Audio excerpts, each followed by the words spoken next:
You dropped this, sir. In 22 years, no one had ever made him stop. Not rivals who moved against him in the dark. Not men who had put guns to his head and found that his pulse didn't change. Not judges, not journalists, not the 3 governments across 2 continents who had tried, quietly, carefully, ultimately unsuccessfully, to dismantle everything he had built. No one, until a boy with a school uniform and a scraped knee walked up to the most dangerous man in Seoul and held out his wallet. You dropped this, sir. 5 words. No preamble. No fear. No hesitation. Just here. This belongs to you. The simplest possible sentence. The most impossible possible act. And for reasons he would spend a long time failing to explain, Kong Jae-won stopped. He would think about this moment later. In the back of cars, in the silence of rooms that had always been his and had started, inexplicably, to feel too large. He would think about the exact fraction of a second when the world had gone strange, when a child's open hand had done what nothing else had ever managed. He would think about how a man can survive everything the world throws at him with his chest closed and his hands steady, and be completely undone by an 8-year-old who simply decided that doing the right thing was reason enough to do it. But that came later. First, there was the market. The market had a rhythm to it. It always did, the particular, layered rhythm of a place that had been alive since before anyone currently walking through it was born. Vendors calling out prices in practice cadences, the sizzle of something frying in oil, children weaving between adult knees, the overlapping conversations of 100 people who were each, in their own small way, the center of their own story. It was the kind of place where nothing important was supposed to happen, and then, please, I'll pay you back. Just give me a few more days. No, the word didn't belong here. It was too clean, too final. It cut through the market noise the way a blade cuts through water. Not disrupting it, just parting it, the water closing behind like the blade was never there. The silence that followed traveled. Vendors went quiet. A woman with persimmons stopped walking. Even the frying oil seemed to hiss more carefully. The man at the center of all this stillness didn't appear to notice any of it. He was dressed in charcoal gray, a suit with no business being in a street market, wearing that fact with complete indifference. His hands were in his pockets. His expression was calm in the way deep water is calm. Not because nothing is happening beneath it, but because whatever is happening there has long since stopped needing the surface. Across from him, a man sweated through his collar. The debtor was not young, not old, somewhere in the middle of a life that had made a series of choices that had compounded the wrong way, and was now standing at the place those choices had been building toward for years. His hands shook. His eyes darted. He was the kind of frightened that lives below the skin and makes the whole body perform it. You've had time, the man in the charcoal suit said, adjusting his cuff. One smooth, unhurried motion. You chose not to use it. I swear, I'll get it. My brother, he said he could. You won't. A pause. Then quieter, almost gentle. Because if you could, you already would have. The truth of it was the worst part. Not the threat. There was no explicit threat. Not the tone. There was no rage in it. Just the flat, compassless honesty of a man who had seen this particular story enough times to know exactly how it ended, and saw no reason to pretend otherwise. The debtor opened his mouth, and the world interrupted. Excuse me, sir, you dropped this. The voice was small, too calm, too out of place, the way a single wrong note is out of place in a familiar song. You feel it before you identify it. The man in the charcoal suit blinked. Once, slowly, as if his mind had received information it needed a moment to verify. He looked down, and there he was, a boy, perhaps 8 years old, perhaps 9, the age where children are old enough to understand the world has rules, but young enough to be completely unbothered by the ones that don't make sense to them. He was slight, dark-haired, with a scrape on his left knee that was a few days old and a school uniform that had seen the end of a long day. He held the wallet out with both hands, not offering it exactly, more presenting it. The way you present something to its rightful owner as a simple matter of correctness. The The posture of a child who has not yet learned that doing the right thing sometimes requires an audience. No hesitation, no fear, just here. This belongs to you. In 22 years of operating in spaces where the currency was fear and the language was power, no one had ever simply returned something to him. People took from him when they were brave enough and foolish enough. People hid things from him. People lost things near him and made their peace with that loss, quietly as a cost of proximity. That was the established order of things. That was how his world worked. But this boy had picked up his wallet, identified him as the owner, walked over and held it out. Like it was nothing. Like the right thing to do was obviously the thing to do. It fell when you were walking, the boy added, a little unsure now.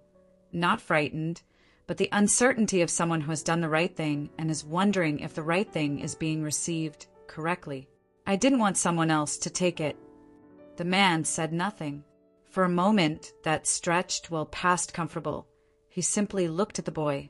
Behind him, the debtor's eyes moved, flickered left, right, calculated the nearest exit from a situation that had just offered him something precious and rare, a distraction. He ran, fast and reckless, the run of a man who has stopped weighing consequences and is operating on pure animal instinct. He burst between two stalls, scattering tangerines across the ground. And he didn't stop, didn't look, didn't see. The boy. The impact was instant. A sharp, terrible thud. The sound adults feel in their stomach before their mind has processed it. The boy went down. The wallet skidded across the floor. And then stillness. The held breath kind. The man turned. Too late. The boy was not moving. And for the first time and longer than he could honestly account for, something inside him reacted before he could think. Before he could manage it or decide whether to allow it. Something cold and controlled simply cracked. Just slightly. Just enough. Hey! The voice came from somewhere in the crowd and hit like a thunderclap. Sharp, furious, absolutely without patience for anyone standing in its way. The crowd parted. She moved through it the way emergency moves. Not tall, not intimidating in any traditional sense. A market apron, a cloth bag, flour on her left sleeve, and the specific, incandescent fury of a mother who has heard a sound she prayed she'd never hear. She dropped beside the boy instantly, both knees on the market floor, not caring, not noticing. Baby? Hey, look at me. Her hands moved with practiced urgency. Not panicked, not wild, but fast and precise and purposeful. The hands of someone who had raised this child through every scraped knee and fever and bad dream and had learned, through each of those moments, how to hold herself together so that he could hold himself together too. She checked his head, his arms, the angle of his small body against the ground. He stirred, a small sound, a wince. Mom. I'm here. Her voice broke on those two words and instantly rebuilt itself. I'm right here. Don't move yet, just look at me. He looked at her, and because she was there, because she was always there, some of the fear went out of his face. Then she looked up and saw him, standing, still, watching, the man in the charcoal suit with his hands no longer in his pockets, with something on his face that was not his usual face, something that had not had time to be arranged back into composure. She had not expected that. She had expected the distance, the composure, the particular blankness of a man accustomed to observing the world from behind glass. Her eyes narrowed. The calculation took 1 second. You. He didn't move, didn't flinch, didn't offer an explanation. What kind of people handle business in the middle of a market? Nobody breathed. Because nobody in this market, in this district, in the overlapping circles of people who knew the name attached to that face, spoke to him like that. The ones who had tried it once had not tried it again. She was not finished. If you're going to stand there looking rich and suspicious, at least help. A pause, a very dangerous pause. Then he moved, immediately, without deliberation. He crouched beside her, close, careful, and looked at the boy with the focused attention of someone finding, perhaps for the first time in a long time, that what they were assessing actually mattered to them. "We need to take him to the hospital," he said. "Wow. Incredible. You figured that out all by yourself." A beat. Something shifted at the corner of his mouth. Not quite a smile. The ghost of one. The car was black. Long. The kind of vehicle that arrived without being summoned and left without being dismissed. She got in without arguing. This was not the moment for arguing. Her son was pale and quiet, and the man had lifted him without being asked, and the hospital was not here. The ride was fast. Too fast for traffic laws, which appeared to rearrange themselves for this car the way the market crowd had rearranged itself for its owner. She held her son the whole way, his head against her shoulder, her lips close to his hair. "Stay with me, okay? Don't sleep. You're fine. You're okay." She said it like a promise, like repetition could make it more true. Her voice was steady. She had made it steady, had taken the trembling thing inside her chest and held it down with both hands, because he needed steady. And she had learned long ago that what your child needs, you find a way to provide. You locate it somewhere in yourself and you surface it, even when you are terrified, even when your hands want to shake. Especially then. From the front seat, the man watched her in the rear-view mirror. Not the road, not the buildings blurring past the windows.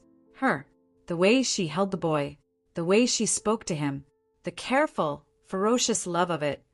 Love that didn't soften in a crisis but sharpened. Love that became more itself under pressure. The way certain materials become stronger under heat. He had seen many things in his life. He had seen courage, and he had seen its absence. He had seen people at their smallest and their most dangerous, and every gradation between. He had not, in recent memory, seen anything quite like this. He looked back at the road, said nothing. There was nothing adequate to say. He looked back at the road, said nothing. The hospital received them fast. Doctors moved. The boy was taken, gently, quickly, and suddenly there was a corridor and the fluorescent silence of a place that deals in emergencies and has learned not to perform around them. And then it was quiet. She paced, stopped, paced again. Then she noticed he was still there, standing near the entrance, hands back in his pockets. Just there, occupying the space with the stillness of a man who had nowhere more important to be and was choosing to be here. "Why are you still here?" He considered the question. The truth was he didn't know. He should have left. He had people waiting. He had business that did not pause for anyone. He had a phone full of things that required his attention and an operation that ran on the understanding that he was always attending. And yet here he was, in a hospital waiting room that smelled of antiseptic and anxiety, watching a woman with flour on her sleeve pace because her son was behind a closed door and she couldn't see him. "You can go," she said, quieter now. The fire banked what remained more honest. "You've done enough for today."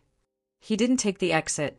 He stayed through her pacing and her silences, not speaking, not offering reassurance he couldn't verify. He simply remained.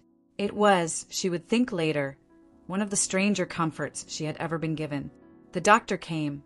She was on her feet before the door had fully opened. "He'll be fine. A fracture, the left wrist, but clean. He's awake and asking for his mother." Her shoulders dropped. The full body drop of relief. Starting at the top, moving downward, releasing everything it passed through. Then the relief moved aside, and the thing waiting behind it stepped forward. She turned. "You owe us." The air changed. Not with fear, something else. The particular shift of two people who have stood in the same emergency and come out the other side, recognizing each other across the wreckage of it. "I intend to repay properly," he said. "Start by staying out of our lives." Silence. He held her gaze. She held his. Then he glanced past her, through the window in the door at the end of the corridor. The boy, awake, alive, his wrist wrapped, his expression carrying the bemused dignity of a child who has had an adventure and is already turning it into a story.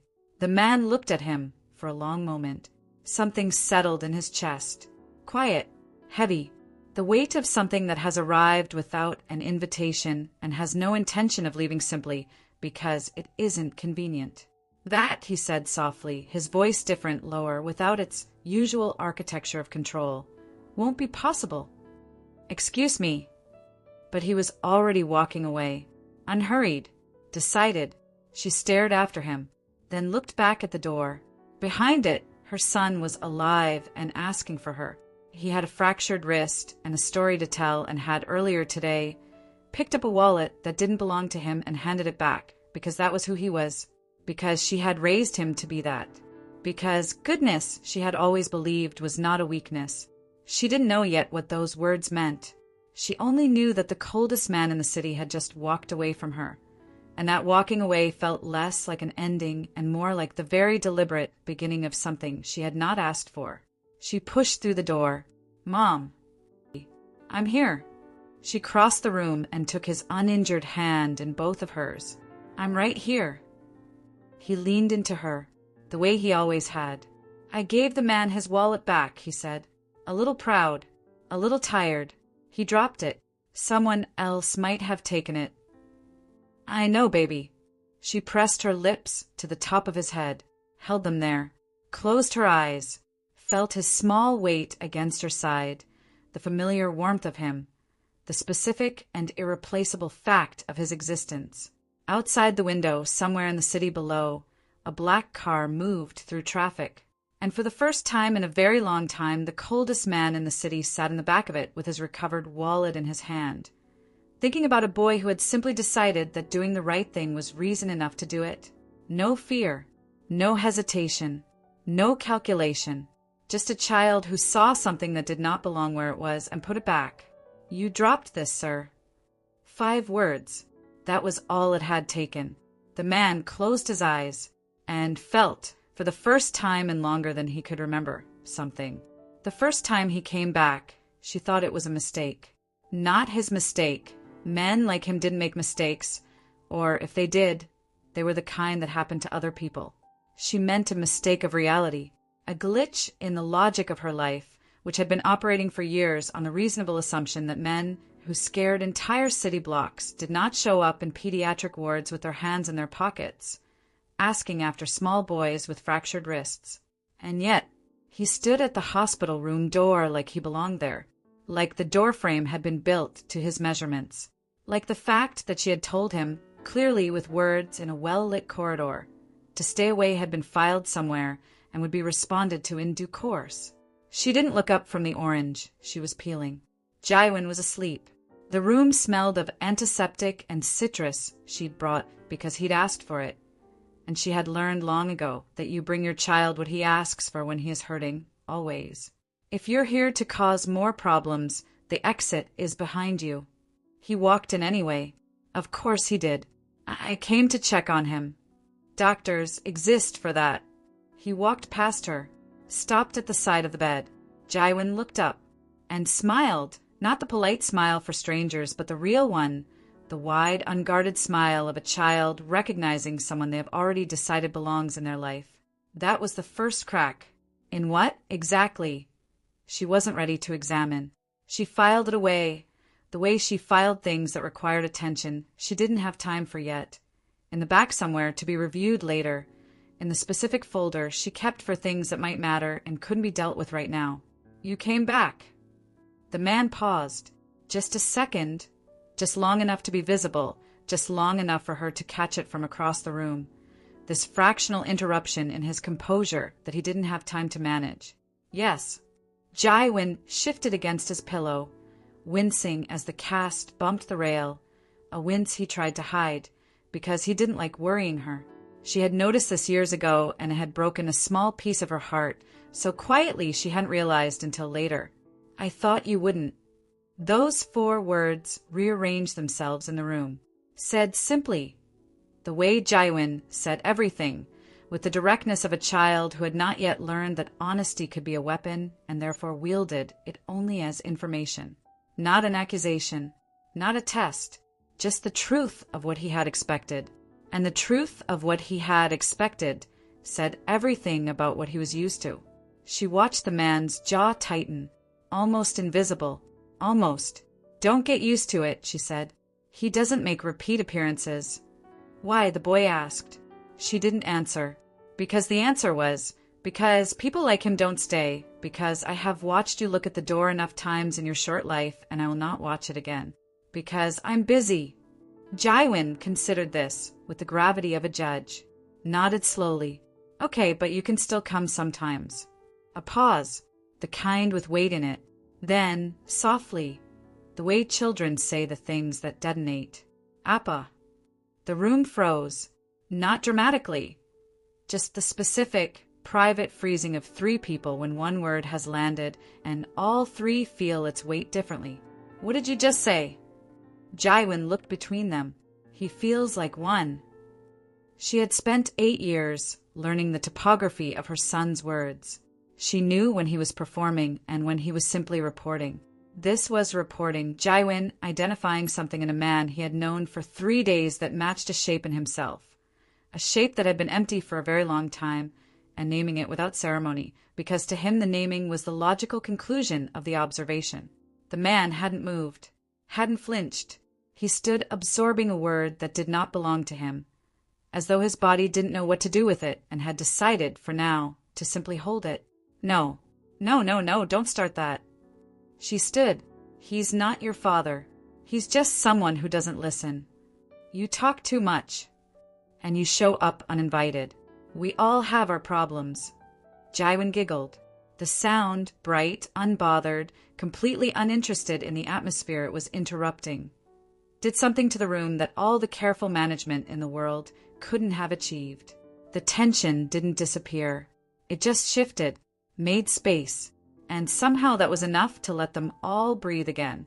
Days passed, and he kept coming, unannounced, uninvited, unapologetic in the specific way that people are unapologetic when they have decided that what they're doing is correct and have no interest in debating it. He arrived at different hours, mid-morning, evenings. He always brought something. Food from restaurants that required 6-week reservations. Books on origami and deep-sea creatures and the solar system. Then paper. Lots of paper, different weights and colors, set on the bedside table without explanation. It turned out not to need one, because that was when he noticed. The boy didn't just draw. He folded, carefully, precisely, with the particular focus of someone for whom this was not a hobby, but a language. The concentration on his face, not the concentration of effort, but of conversation, of saying something to the paper and waiting for the paper to say something back. His small fingers moved along creases with a sureness that had nothing to do with his age and everything to do with the hours and hours he had quietly, privately put in. Animals, flowers, a crane that took 45 minutes and came out perfect, a lotus that she had found one morning on her chair and stood looking at for a long time before she understood that it was a gift. Do you like it? Jaiwin held up a small fox, watching the man with the anxious hope of someone who cares what this particular person thinks. The man took it, held it in his large hand, and studied it with full, unhurried attention. You made this? Jaiwin nodded. The pride was the kind that tries to be modest and cannot quite manage it. He sells them, she said. The word dropped like a stone into still water. After school, he sits outside near the station, sets them out on a cloth, has a little sign, a pause, says it's just for fun, but I know better. Jaiwin looked away, his eyes on the square of sky in the window, his ears still here, always here. He's trying to help me. Her voice didn't break. She had trained it not to, but the plainness of that sentence, the way it contained 8 years of a child deciding quietly that she shouldn't have to carry everything, was almost too much. It's not a big deal, Jaiwin said to the window, but it was. All three of them knew it.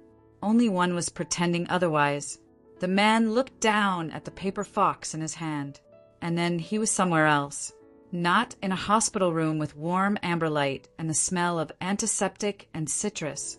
He was in a different place, colder, darker, the specific cold of a city that doesn't care about you, that moves around you the way water moves around a stone.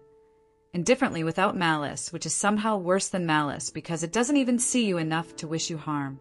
He was young, hungry with the particular hunger that has been there long enough to stop feeling like an emergency and start feeling like weather. Doing what he had to do because what he had to do was survive, and survival had its own logic, its own mathematics, and he had learned it the way you learn a language when it is the only language spoken around you, out of necessity, out of the simple animal need to be understood. I used to do the same, he said quietly. She looked at him, a real look, not the quick assessing glance. You.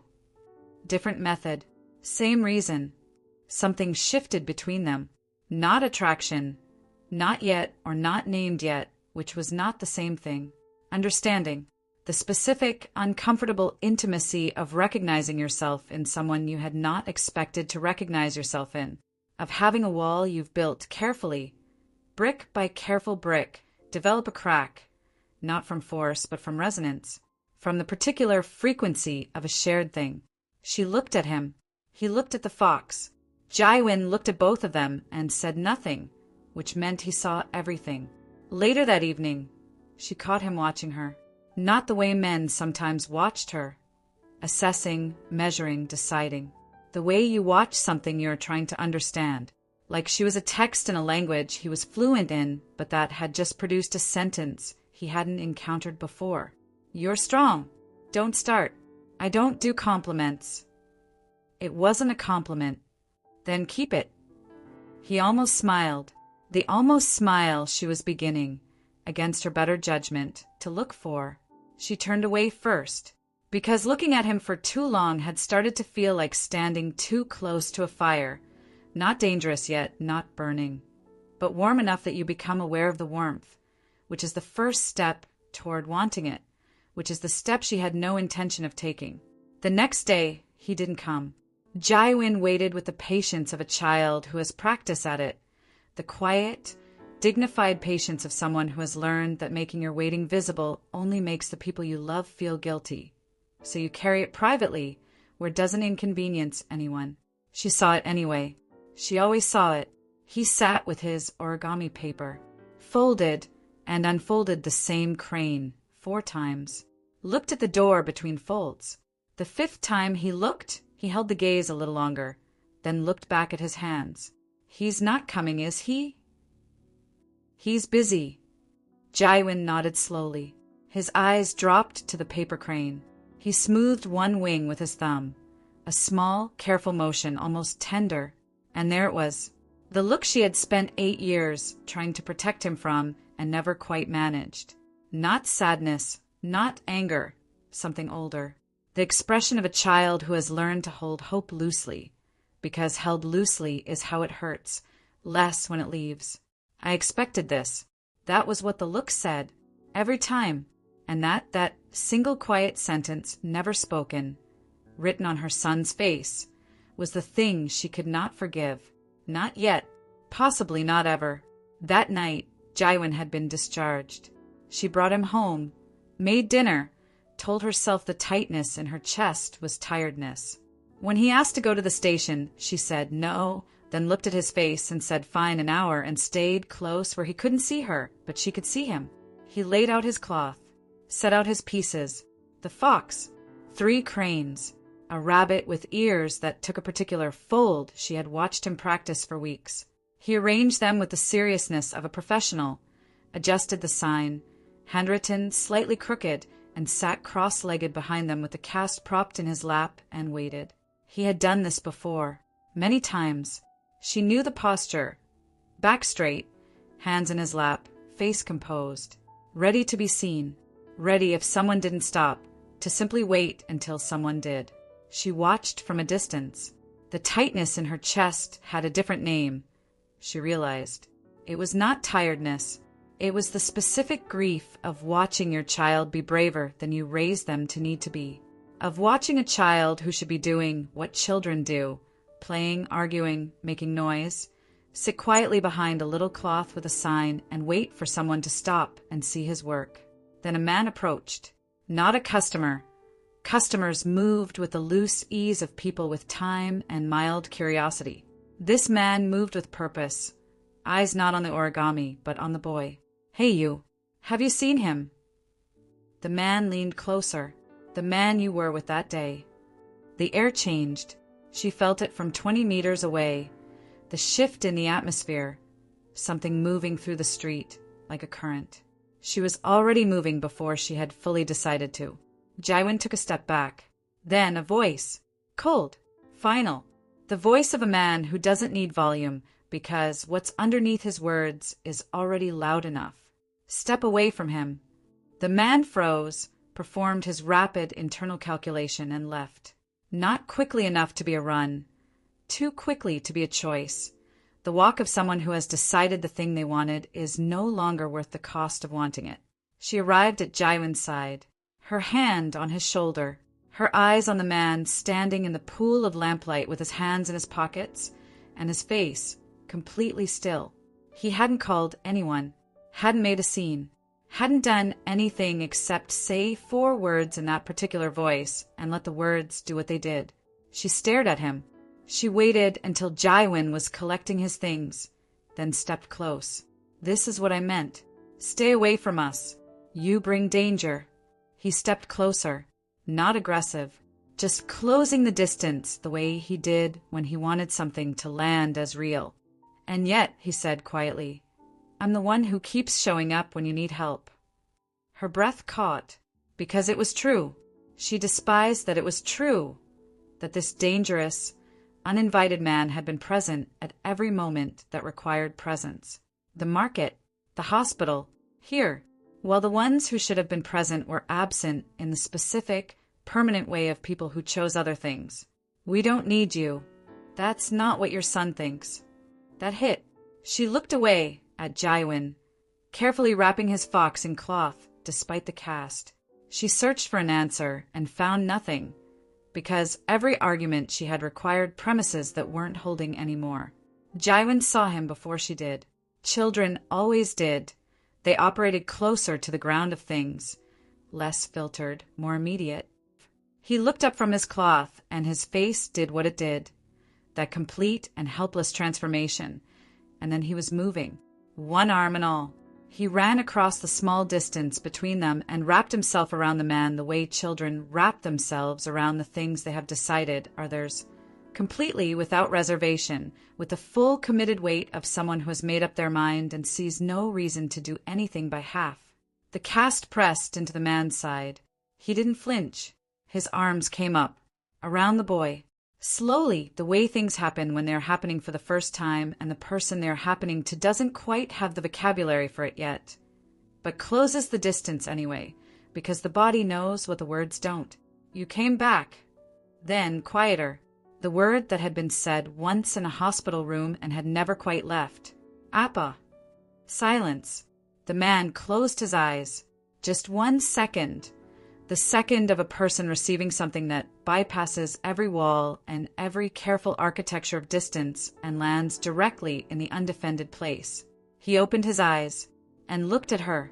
She was standing 2 meters away with her cloth bag on her shoulder and the origami fox held carefully in her hands, and an expression she had no name for yet because she had never had occasion to feel this particular combination of things before, the terror and the grief and the anger, and underneath all of those, buried and stubborn and entirely unwelcome, the wanting. The wanting for her son to be held like that. To have someone close their eyes when he said a word. To have someone show up. To have someone for whom showing up was not a favor or an inconvenience or a conscious act of generosity, but simply what they did. Because he was there. Because they could not. I told you, he said quietly. I can't leave. She stared at him.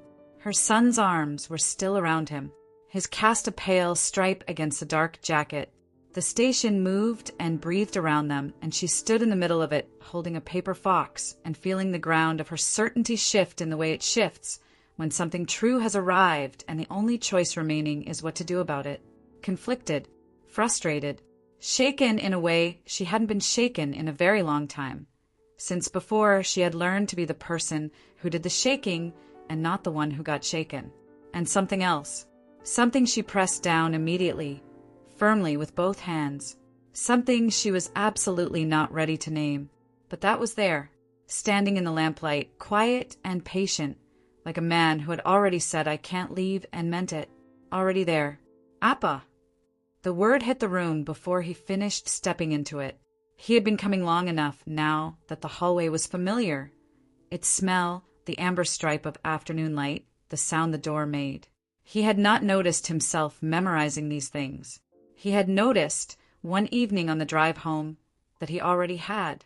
The boy came at him fast, the run of a child operating on pure kinetic joy, no consideration for the cast, no consideration for anything except the person he had been waiting for.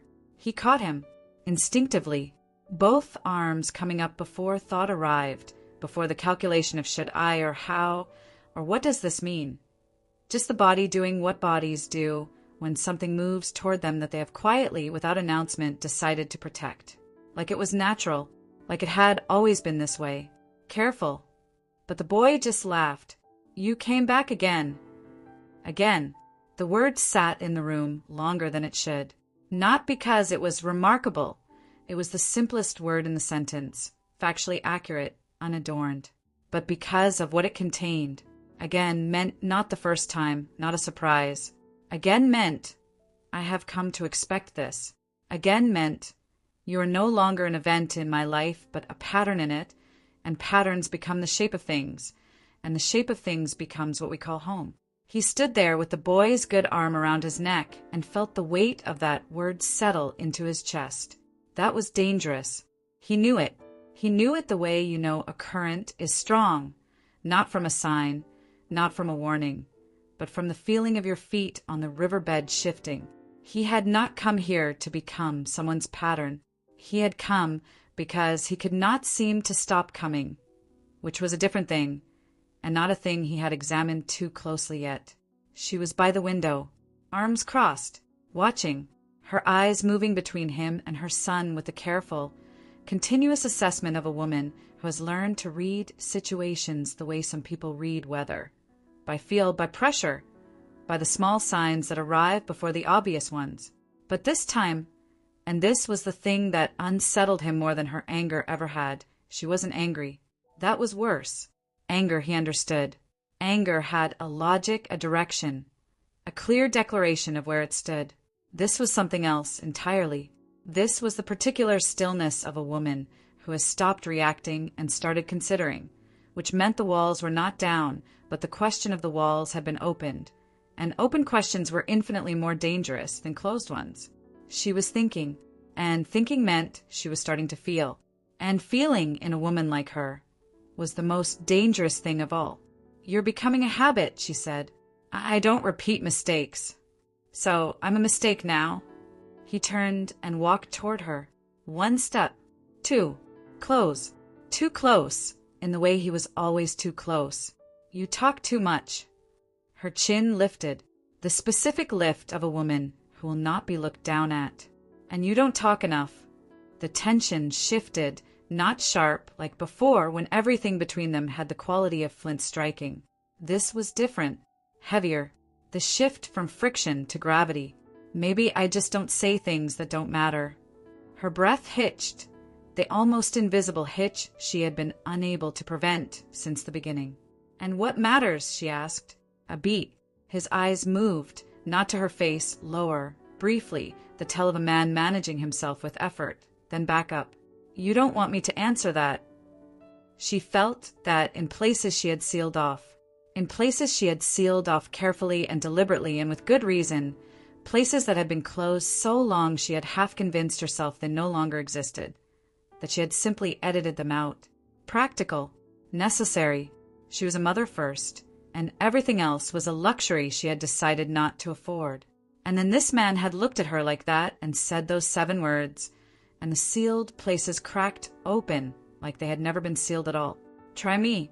Another step. The last one.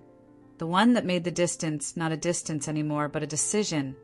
A small charged space that required both of them to maintain it, and both of them were not maintaining it. You won't like it. You don't know what I like. That did it. Something moved through his expression. Brief, illuminating, quickly managed, but not quickly enough. For one unguarded second, the cold man looked undone. Just a little. Just enough. Mom. Both of them froze. Jaiwin stood in the doorway in his socks, cast against his chest, eyes wide and very awake, taking in everything with the comprehensive, unfiltered attention of a child who understands with absolute certainty that something significant is happening. Why are you both standing like that? We're not standing like anything. You were about to kiss. What? He shrugged, the magnificent, unconcerned shrug of someone who has stated a fact and sees no reason to defend it. It's obvious. The man turned away. One hand came up to cover his mouth. His shoulders moved. Once. He was smiling, not the almost smile.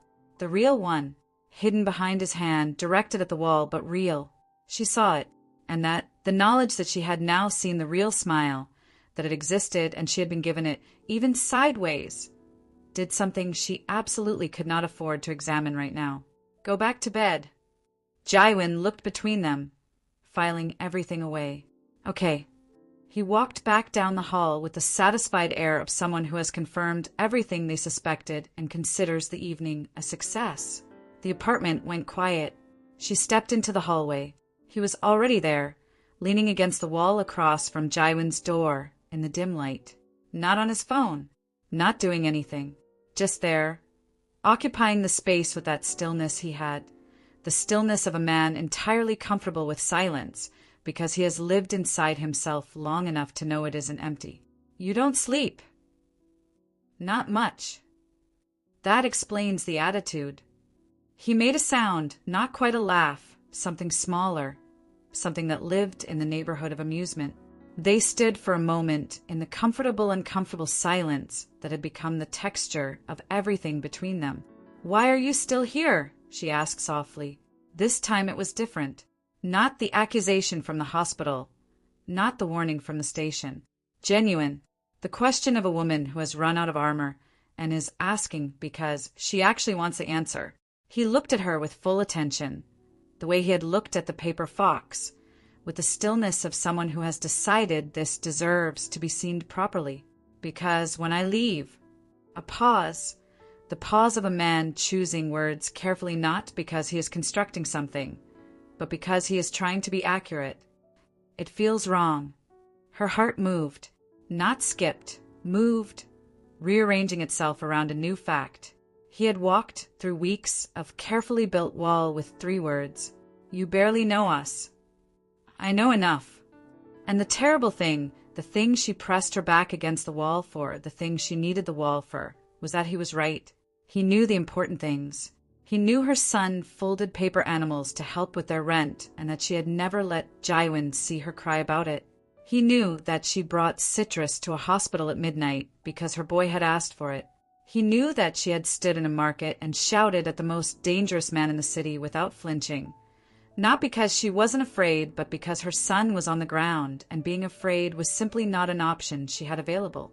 He knew enough. He knew the things that mattered. She didn't step back this time.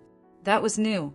In every previous moment like this, every moment when the space between them had thinned to something she could feel rather than measure, she had stepped back, maintained, chosen the distance deliberately, the way you choose it when you know what closing it costs. This time she stayed, and he stayed. No sarcasm, no sharp edges deployed in place of honesty, no armor adjusted into position, just 2 people in a dim hallway, close, with the full knowledge of what they were doing and no remaining pretense that they were doing anything else. He reached for her, slowly, the way he reached for everything he valued, with care, with patience, with the implicit acknowledgement that the thing being reached for had its own agency and its own choice, and he was not overriding either. His hand moved toward her face, giving her every moment to decide. She didn't decide away. She didn't decide away. She didn't move at all, which was itself a decision. Their foreheads touched first, the specific, devastating intimacy of that, not the kiss yet the before. The moment when 2 people have closed every distance except the last one and are breathing the same small air and looking at each other from a distance that requires no distance at all. His breath was warm, steady. Hers had lost its steadiness somewhere in the hallway and hadn't found it again. This is a bad idea. I know.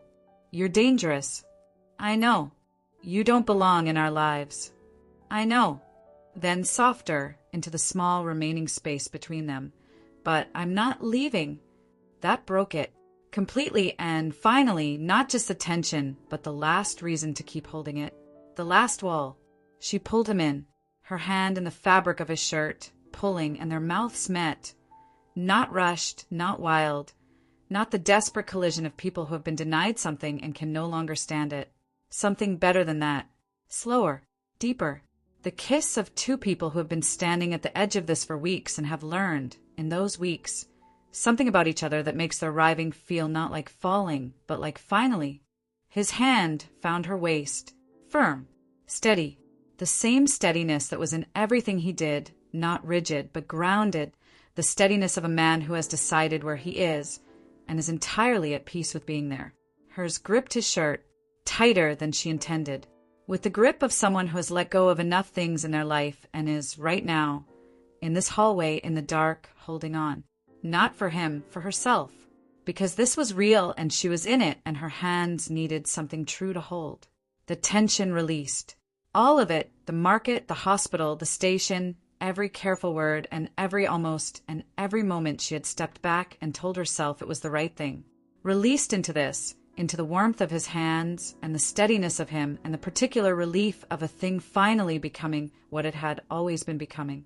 For a moment, there was no past, no danger, no complicated arithmetic of risk and consequence, no version of her that was practical and afraid and had good reasons for all of it. Just them. Just this. Just the hallway and the quiet and the city outside that didn't know and didn't care and continued its indifferent glowing. Appa. They froze, pulled apart slowly. Not the scramble of people caught, but the careful separation of people returning from somewhere and reorienting to the world. Jaiwin stood at his bedroom door, half asleep, his eyes at half-mast, his hair flattened on one side, his cast clutched against his chest in the particular way he held it at night, like it was something he was protecting rather than something protecting him. He should have been unreachable by now, sunk into the deep child sleep that requires significant effort to surface from. He was smiling, not the sharp, investigative smile of before, the soft one, the satisfied, sleepy, completely certain smile of a child who has woken up and found that the thing he hoped for is real. I knew it. Oh my God. The man exhaled, long, slow, the exhale of someone returning to themselves from a considerable distance. Then he moved across the hallway toward the boy and did something she had never seen him do in the full presence of her attention. He knelt, not the way he had crouched in the market for something practical. This was different. He came down to Jaiwin's level with a deliberateness that said this moment required his full presence, and he was giving it, looking at the boy at eye level, meeting him there, in the way that people meet each other when they want to be sure they are understood. His voice, when it came, was the quietest she had ever heard it. Don't call me that. Jaiwin's smile faded at the edges. The watchful look moved in, the look he got when he was deciding whether something was safe. A pause, the length of a breath. The length of a man looking at a child and understanding completely what it means to be him, to be small and hopeful in a world that has not always handled that hope carefully. Unless you mean it. Silence. She stood very still. This was something she had no prepared response to. The most dangerous man she had ever met on his knees in her hallway, asking her son to be sure, not to give the word away cheaply, to mean it. Because he knew what it was to be called something that should mean everything and have it mean nothing. He was making sure it wouldn't be nothing. Not for the boy. Not for himself. For both of them. Jaiwin looked at him. The serious look. The comprehensive, quiet look that he brought to things that mattered to him. The same look he gave his origami when it was almost right, but not yet. The same look he gave her on the nights she thought he was asleep and he was actually watching her to make sure she was okay. Then he nodded, slowly, completely. I mean it. 3 words, said with the full, unhurried conviction of a child who has thought about this for weeks and has no doubts and sees no reason to dress up what he knows. Said the way Jaiwin said everything important, plainly without decoration, with the simple weight of a person who does not say things they don't mean because they have not yet learned to. The man stayed very still for a moment, receiving those words the way he had received the wallet, with a pause and a look, and something shifting inside him that he did not name. The man stayed very still. Then Jaiwin wrapped his good arm around him, cast resting against the man's shoulder, and the man's eyes closed briefly. He held the boy the way he had in the market, at the station, in the hospital room.